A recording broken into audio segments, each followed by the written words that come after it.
ایک ہی کہتے ہیں کہ کن حدیث کی کتابوں کو فالو کریں، یعنی کون سی حدیثی کتابیں ایسی ہیں کہ ان پہ آنکھیں بند کر کے اعتماد کر لیا جائے۔ دیکھیں مسئلہ یہ ہے کہ احادیث مبارکہ کی کتب تو بے شمار ہیں، لیکن صحاح ستہ پر اکثر علماء کا اعتماد ہے۔ صحاح کہتے ہیں صحیح کی جمع ہے صحاح، اور ستہ کہتے ہیں 6 کو، 6 صحیح کتابیں۔ ان میں امام بخاری کی بخاری شریف ہے، مسلم ہے، ترمذی، نسائی، ابو داؤد، ابن ماجہ۔ یہ 6 کتابیں ایسی ہیں جن پر آپ اکثر اعتماد کر سکتے ہیں، لیکن یہ آپ کو شاید حیرت ہو کہ ابن ماجہ میں موضوع حدیثیں بھی ہیں، جھوٹی حدیثیں بھی ڈال دی گئی ہیں، اس لیے بخاری و مسلم تو بڑی پرفیکٹ ہے، پھر ترمذی ہے، نسائی ہے، ابو داؤد ہے، ان سے آپ چیزوں کا استدلال کریں۔ لیکن یہ میں آپ کو بتا دوں کہ یہ 5 یا 6 کتابوں میں ہی حدیثیں منحصر نہیں ہو گئی ہیں، اور بہت ساری کتب ایسی ہیں جن میں بہت ہی اچھی اور مسترد احادیث موجود ہیں۔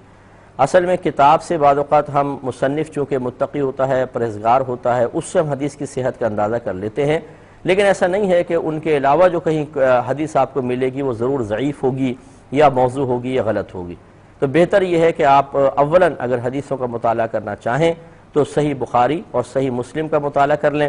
لیکن ان کی شروحات کے ساتھ۔ اگر آپ ویسے ہی اپنے طور پہ صرف ترجمہ اٹھا کے پڑھیں گے تو میں یہ لفظ کہتے ہوئے بالکل کوئی جھجک محسوس نہیں کرتا کہ آپ ہدایت کے بجائے ہو سکتا ہے گمراہ ہو جائیں۔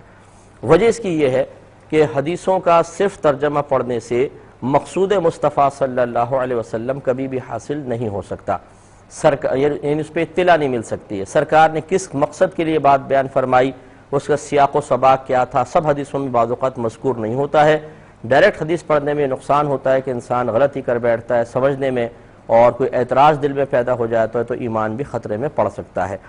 اس لیے لازم آپ شروحات کے ساتھ پڑھیں، اور ہم آپ کو یہ مشورہ دیں گے، ہمارا درس بخاری آتا ہے ٹیلی ویژن پر روزانہ شام 5 بجے، آپ کوشش کریں درس بخاری سن لیا کریں۔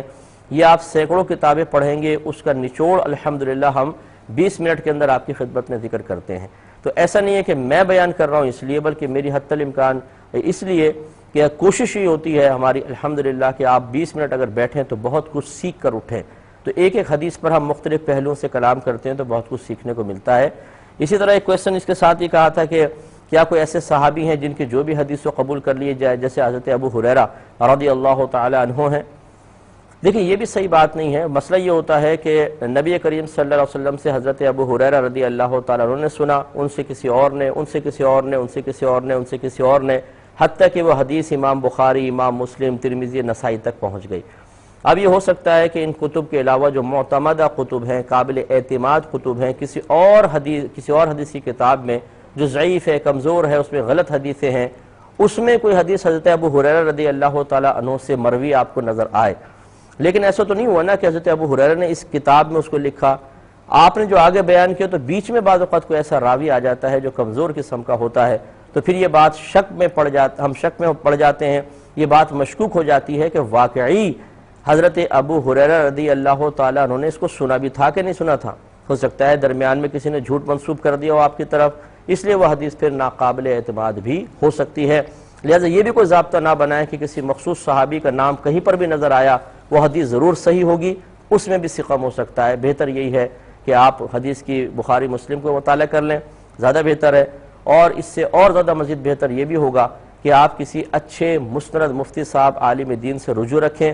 ایسی کوئی بات آئے تو ان سے ذرا کنفرمیشن لے لیا کریں، تو انشاءاللہ گمراہی سے محفوظ رہیں گے۔